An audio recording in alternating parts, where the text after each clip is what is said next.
Magic है या वजह कुछ और है? देखिए, सबसे पहली बड़ी बात प्रत्युष ये है कि मैं कई बार कह चुका हूं और आपसे इस बात में हमारी काफी बार डिबेट में भी बहस हुई है कि जहां जहां कांग्रेस है वहां वहां बीजेपी आपको नजर आएगी। आप देख लीजिएगा, मैंने आपको गुजरात के उदाहरण दिए, आपको महाराष्ट्र के उदाहरण दिए, राजस्थान की परिस्थिति देखें, मध्य प्रदेश की परिस्थिति देखें। मैं वही कह रहा हूं, पिछली बार की आप स्थिति कांग्रेस की देखिए, पिछली बार की स्थिति आप बीजेपी की देखिए। जैसे कांग्रेस की स्थिति वहां बढ़ी, ऐसे ही पीछे बीजेपी की स्थिति भी यहां बढ़ी। आने वाले वक्त में आप देखेंगे तेलंगाना के अंदर में किस तरीके का नरोवा कुजरोवा की जो उनकी पूरी राजनीति है वो आपके सामने आएगी। आप देखना और उसके बाद तय करना कि ये अब जो गति बढ़ने वाली है 10 सीटों पे, अनकरीब शायद मेरे ख्याल से 10 का आंकड़ा है भारतीय जनता पार्टी का, जहां तक मुझे देखा है मैंने कल। तो मुझे ये लगता है कि बीजेपी और कांग्रेस जो है वो एक सिक्के के दो पहलू हैं। और 9, चलिए 9, आप देखिएगा कि आप 9 के सामने परिस्थिति का जो आंकलन आके खड़ा रहेगा ना, तब आपको समझ में आएगा। बैरिस्टर असदुद्दीन ओवैसी साहब पिछले साल से चिल्ला रहे हैं, जब जब शुरुआत हुई थी तब से चिल्ला रहे हैं कि आप अगर कट्टरता के सामने कट्टरता को मैदान में उतारेंगे तब जीत नहीं होगी। जीतने के लिए आपको परिस्थितियों के सामने मुकाबला करना पड़ेगा।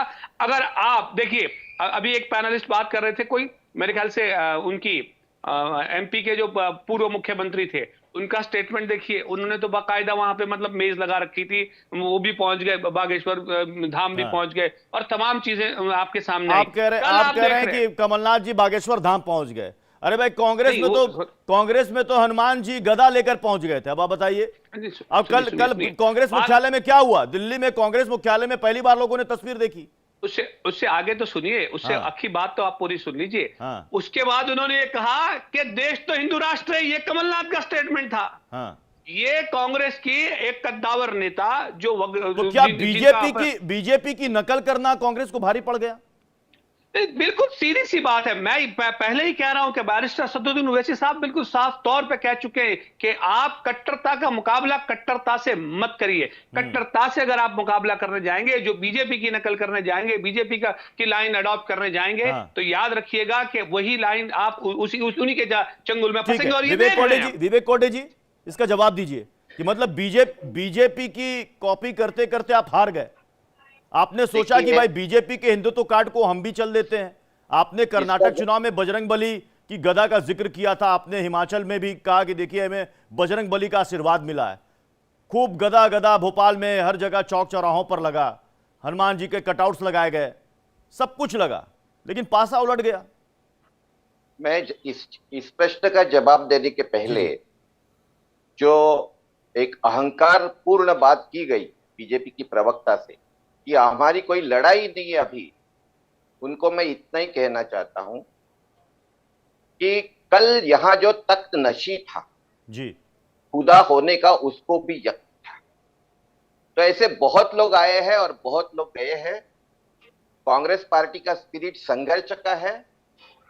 हम पूरी ताकत के साथ और पूरी ईमानदारी मेरे सवाल का जवाब नहीं दिया सर आपने। मैं सवाल का जवाब ही दे रहा हूं। क्या बीजेपी की नकल करना भारी पड़ गया? हमने कोई भी बीजेपी की नकल नहीं। ये सर तस्वीर भी देखिए। क्या ये बताइए कि ये तस्वीर बीजेपी के किसी दफ्तर की तस्वीर है? ये वीएचपी के किसी मुख्यालय या दफ्तर की तस्वीर है? देखिए, ये कहां की तस्वीर है, जरा देखिएगा ना सर प्लीज। किसी व्यक्ति की किसी भगवान पर श्रद्धा है, हाँ, और उसकी तस्वीर अपने दफ्तर में लगाता है, तो किसी को कोई दिक्कत नहीं होनी चाहिए। देखो, सबसे पहले लेकिन सर ये आप ही लोग हैं जो बराबर कहते थे कि बीजेपी धर्म के नाम पर राजनीति करती है, लोगों को ठगती है और ये भगवान के चेहरे को सामने रखकर लोगों से वोट मांगती है। तो सर आज की तारीख में आप क्या कर रहे हैं सर? देखिए, आप मुझे बोलने ही नहीं देंगे। नहीं, मैंने सवाल कर लिया सर, अब आप बताइए। मेरा सवाल लोगों ने भी सुन लिया, आपने भी सुन लिया, बताइए प्लीज। देखिए, मैं सवाल का जवाब भी आपको देता हूं कि देखिए, धर्म और धर्म की राजनीति ये दोनों अलग बात है। हमारा धर्म है और हम ये समझते हैं कि हिंदू धर्म का ठेका हमने बीजेपी को या आरएसएस को नहीं दिया है, सबसे पहली बात। दूसरी बात, जब भी धर्म को या राम को राजनीति के अखाड़े में खड़ा किया जाता है, तब तब देश में दंगे धोपे हुए हैं और मुर्दों की राजनीति पर ही बीजेपी ने अपना विजय हासिल किया है। रही बात राम मंदिर, ये कौन से मुंह से कहते हैं कि राम मंदिर हमने बनाया? हम तो पहले से कह रहे थे कि ये अदालत में है, न्यायालय में, इस न्यायालय जो निकाल देगा तब उसका निर्णय होगा, और न्यायालय के निकाल आने के बाद ही राम मंदिर की निर्मित हो रही है और राम मंदिर न्यास से हो रही है, और उसे पूरे देश का समर्थन है, पूरा देश राम मंदिर के साथ है। ठीक है, ओके। ये कोई किसी पार्टी की जिम्मेदारी नहीं है। और मैं क्या, मुझे लगता है कि हर कोई इस बात से सहमत होगा कि ये सुप्रीम कोर्ट का निर्णय था। सुप्रीम कोर्ट के निर्णय के बाद ही राम मंदिर के निर्माण का कार्य शुरू हुआ, इससे हर कोई सहमत होगा। आपने कहा, मैं आ रहा हूं अगर डॉक्टर अजय मनोज यादव जी, मैं आपके पास आ रहा हूं, लेकिन इन्होंने सवाल बीजेपी से किया है। मैं एसएन सिंह जी आपसे इसका जवाब चाहूंगा। ये कह रहे हैं कि भाई धर्म पर कॉपीराइट किसी का नहीं है, बीजेपी अपने आप को धर्म की ठेकेदार ना समझे। हम अपने और मित्र के बात का समर्थन करते हैं। हमारे मित्र ने यह भी कहा कि भारतीय जनता पार्टी की जब सरकार रहती है तभी दंगे होते हैं, लेकिन भारतीय जनता पार्टी की सरकार नहीं थी जब सिखों की हत्याएं हो जाती हैं, जब देश के संसाधनों पे एक अधिकार बता दिया जाता है, जब 26/11 की घटनाएं होती हैं तो भटका हुआ आतंकवादी को भटका हुआ लड़का बता दिया जाता है, बटाला हाउस का जो गुनाहगार होता है उसके लिए सोनिया गांधी रोती हैं। ये सब कार्य तुष्टीकरण के लिए किया जाता है, तुष्टीकरण के लिए सभी लोगों ने देखा कि संविधान बदलने का कार्य किया जाता है। बहरहाल हम अपने मित्र से कहना चाहेंगे, आप धर्म को अपनाइए, अधर्म को छोड़िए, लेकिन आप धर्म को नहीं अपनाएंगे। आप तो कहेंगे राम जन्मभूमि का फैसला आ जाएगा तो भारतीय जनता पार्टी के पक्ष में फैसला आ जाएगा। क्यों आ जाएगा भाई? भगवान तो सबके हैं, आपके पक्ष में भी फैसला आएगा। आप 8-8 वकील खड़ा करते हैं, आप कहते हैं भगवान राम तो काल्पनिक है, दूसरे धर्म को भी कह के देखिए। लेकिन आज बात दूसरे चीजों पे हो रही है। बात इस पे हो रही है कि कांग्रेस को यह पता था कि भाई समाजवादी पार्टी का तो बोरिया बिस्तर गोल है, उसका मध्य प्रदेश में है क्या? उसने समाजवादी पार्टी को औकात दिखाया, अखिलेश का, उन्होंने उनको मंदबुद्धि कहा, उन्होंने उनको पता नहीं क्या क्या कहा, और वो तो दिखा। कांग्रेस की इस बात में सच्चाई है कि भारतीय जनता पार्टी की कांग्रेस से वहां लड़ाई थी, समाजवादी पार्टी 3 में न 13 में वहां तो थी ही नहीं, और वो दिखा भी कि 70 सीटों पे लड़ते हैं और 0 सीट पाते हैं। लेकिन थोथा चना बाजे घना, अभी आप देखेंगे चैनल पर बैठ के वो गाली भी दे देंगे, वो जय श्री राम को हवा में भी उड़ा देंगे। मैं तो कहूंगा अपने मित्र को, हमारी नकल क्यों करते हैं भैया? आपने कहा मिले मुलायम काशीराम और हवा में उड़ गए जय श्री राम। अगर हम कुछ कह रहे थे, आपने कहा अगर राम भक्तों पर 100 बार गोली चलाना होगा चलाएंगे। 2016 की एक घटना का जिक्र करूंगा। होली एक त्योहार पड़ता है हिंदुओं का, और जुमा हर महीने में कई बार पड़ता है। जब देखो तो समाजवादी पार्टी का आधा दिन भैया, आधे दिन आप जुमे की नमाज पढ़ेंगे और आधा दिन होली मना जाएगा। एक आदमी जो है आतंकवादी पकड़ा जाता है वाराणसी में, रामपुर में, कानपुर में, उसको कहते नहीं छोड़ दिया जाए, भाईचारा कायम रहेगा।